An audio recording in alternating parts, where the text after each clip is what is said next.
The atmosphere in Chicago is heating up, and it's not just the summer sun. The battle to become the Bears' second running back is getting intense, with Roshan Johnson and Kyle Manningham both staking their claim. On one side, you've got Roshan, who didn't exactly set the world on fire last season, but still found a way to be effective in short yardage situations. 6 touchdowns on just 55 carries, that's power running at its finest. The kind of situational punch every team covets when the game is on the line. It just so happens that when most of your snaps come in those goal line 1-yard to-go spots, your yards per carry average takes a hit, and that's exactly what happened with him. Now that wouldn't be such a glaring issue if not for the other side of the story: efficiency and health. Roshan's yardage per attempt left something to be desired, and it raises questions about whether he's truly ready for an expanded role. And then there's the concussion history. He's already suffered head injuries in both of his first 2 seasons. That's worrisome for any running back, but especially for a player who thrives on physicality. He runs with his shoulder down, hits the hole hard, and fights for extra yards, qualities you want. But those same qualities increase exposure to hard contact. That could jeopardize his long-term availability. Enter Kyle Manningham. In contrast, he's been a model of consistency and durability at Rutgers. Over 2 seasons, he racked up more than 2,500 rushing yards, averaged 5 yards per carry, and found the end zone 21 times. He wasn't used much as a receiver out of the backfield, but that may change. Early reports from Bears organized team activities and minicamp have praised his hands and catching ability, which isn't something you can say about every college back entering the NFL. If he's showing those skills and pads, that boosts his value not just as a runner but as a weapon in the passing game too. Both Johnson and Manningham are physical backs who like contact. Johnson lowers the shoulder, barges through tackles, and looks every inch the type of back who suits a smash-mouth offense. Manningham brings contact balance. He's got excellent body control and can absorb hits while still falling forward. One could argue both bring valuable skill sets, yet Manningham's clean injury history and catch-the-ball ability give him an edge in a full workload role, especially early in his career. If he beats Johnson, the Bears pocket a cheaper option on a rookie contract for 4 years, a luxury in today's NFL where salary cap management and rookie scale deals carry weight. That said, the better player will play, and in a perfect world, the ideal outcome is Manningham winning the job, but the reality is that Roshan has an inside track. He's already on the roster, has some familiarity with the scheme, and the team may feel he deserves first crack at RB2 behind Adree Swift. Expect a legitimate, lively competition heading into training camp, and for good reason. The stakes are high, the reps are limited, but the resolved back will open holes and earn snaps. There's always the wild card of free agent acquisitions too. Could the Bears add another back to this room? Absolutely. It wouldn't be surprising if they bring in a veteran on a low-cost deal to provide insurance or push the rookies, but whether that happens or not, the current narrative is a straightened fight between Roshan and Kyle. In my view, Roshan gets the first shot, but Manningham brings the tools and reliability that could let him steal the job.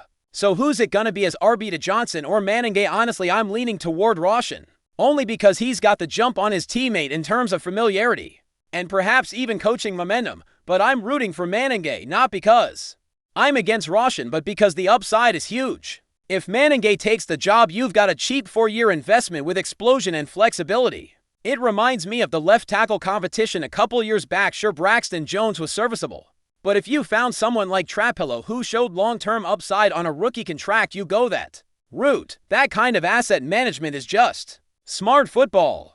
This battle behind Swift promises to be a healthy one, a real dogfight for carry snaps and roles.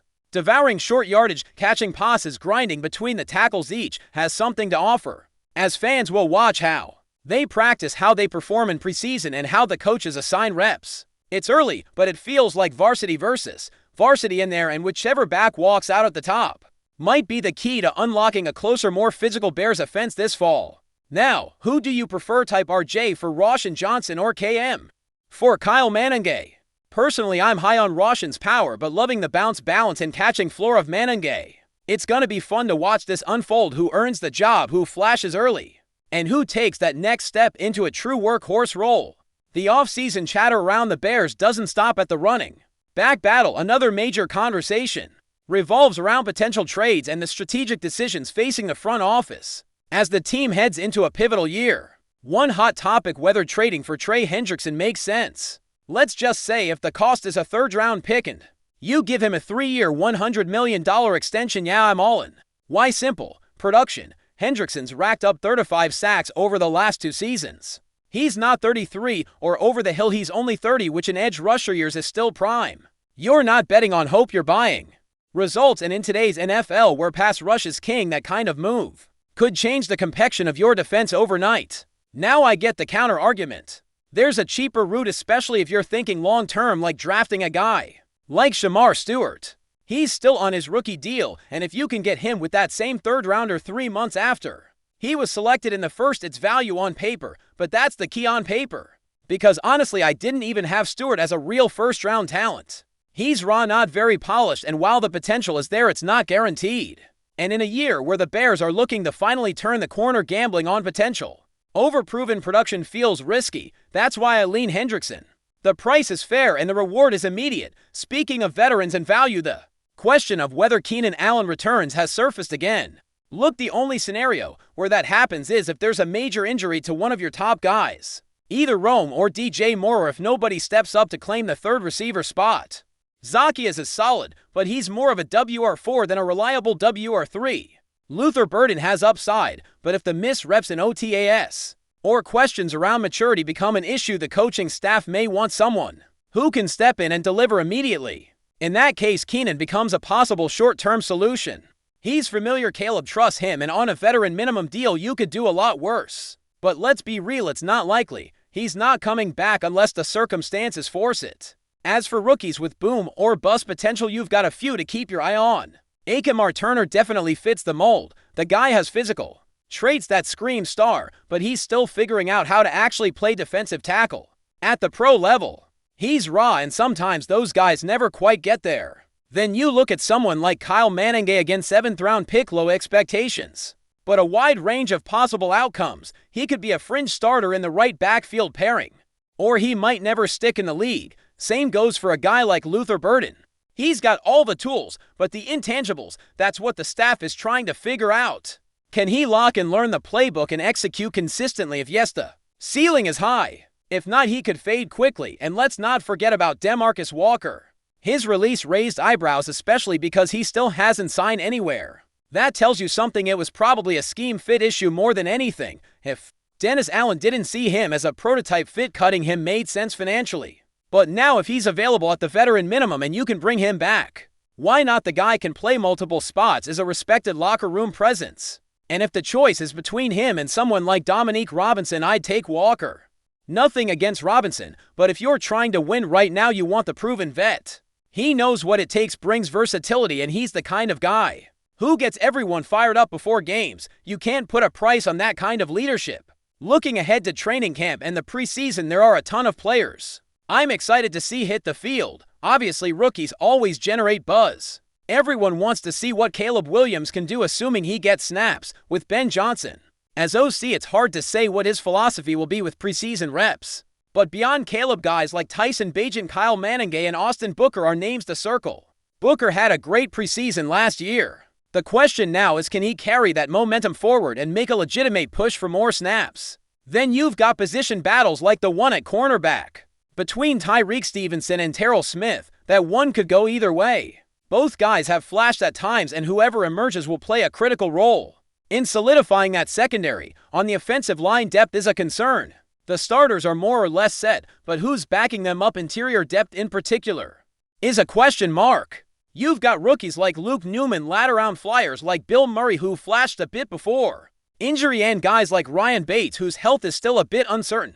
The team needs to sort that out before week 1 rolls around. Now let's talk about Braxton Jones. If Aussie Trapillo beats him out for the left tackle job, do you trade him? Only if the offer is worth it. If you're getting a 4th rounder, it's a conversation.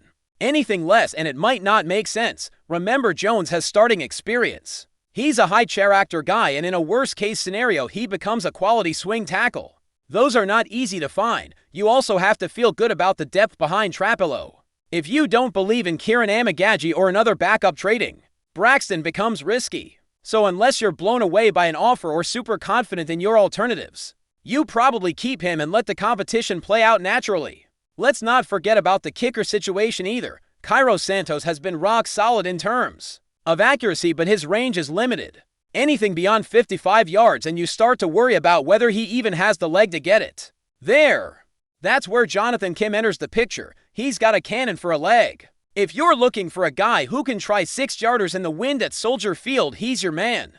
But with big legs often comes inaccuracy, so you need to weigh reliability against raw power. Cairo was 8 for 9 from 50+ last season, but his longest make was just 54. His career long is 55. In today's league, that's not ideal. If Kim proves accurate enough, there could be a real competition brewing. As for undrafted rookies, Major Burns is someone to keep an eye on. His chances of making the final 53, maybe 30%. But if the team keeps 5 safeties, he's probably in that mix. The key will be special teams. He'll need to prove he can contribute there to knock out guys like Elijah Hicks or Jonathan Owens. Hicks is a special teams ace and Owens brings starting experience. Still, the long-term outlook for safety is murky. All 4 of the top guys could be gone after this season, so a guy like Burns, if he impresses, could carve out a role and stick around.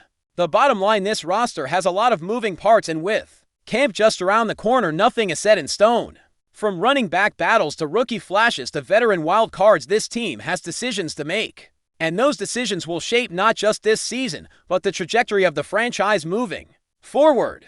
Buckle up, Bears fans, this ride is just getting started.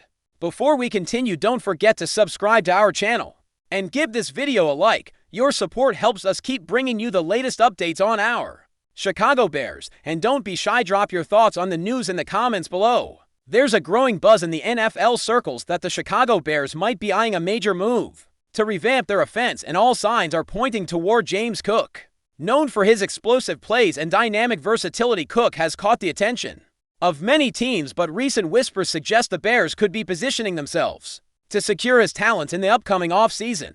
James Cook, a running back known for his exceptional ability to impact the passing game, has been making waves with his speed, agility, and knack for turning short passes into big gains. His presence behind the line of scrimmage opens up the playbook in ways few backs can match, creating opportunities for a more unpredictable and explosive Bears offense. Chicago's current offensive struggles, particularly in generating consistent big plays through the air, have fueled speculation that the front office is actively exploring options to inject more firepower and creativity into their scheme, adding a player like Cook would be a strategic move. The Bears have been seeking ways to diversify their offensive weapons, and a back who thrives as a receiver out of the backfield could be the perfect catalyst. This would not only take pressure off the quarterback, but also stretch defenses vertically and horizontally, forcing opponents to account for multiple threats on every snap.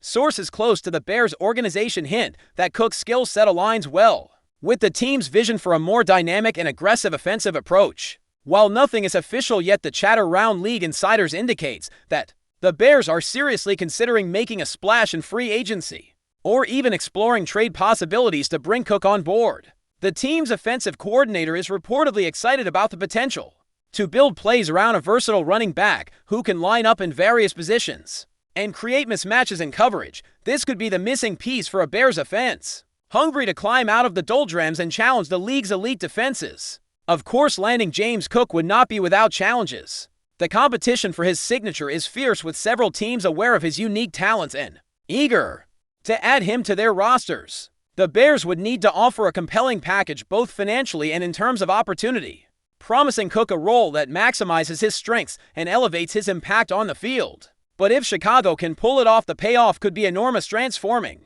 their offense into one of the most exciting and unpredictable units in the NFL. For Bears fans craving a fresh spark and a new dimension to their offense, the possibility of James Cook joining the team is an intriguing prospect. While it remains to be seen how negotiations unfold, the rumblings suggest the Bears are ready to shake things up and chase a more explosive passing game, with Cook leading the charge from the backfield. Keep an eye on this developing story, as it could soon turn from mere speculation into a game-changing reality for Chicago's offense. That's it for this update. If you enjoyed the video and want to stay updated with exclusive news about our Chicago Bears, be sure to subscribe to our channel and hit that like button. We can't wait to hear your thoughts in the comments. See you in the next video.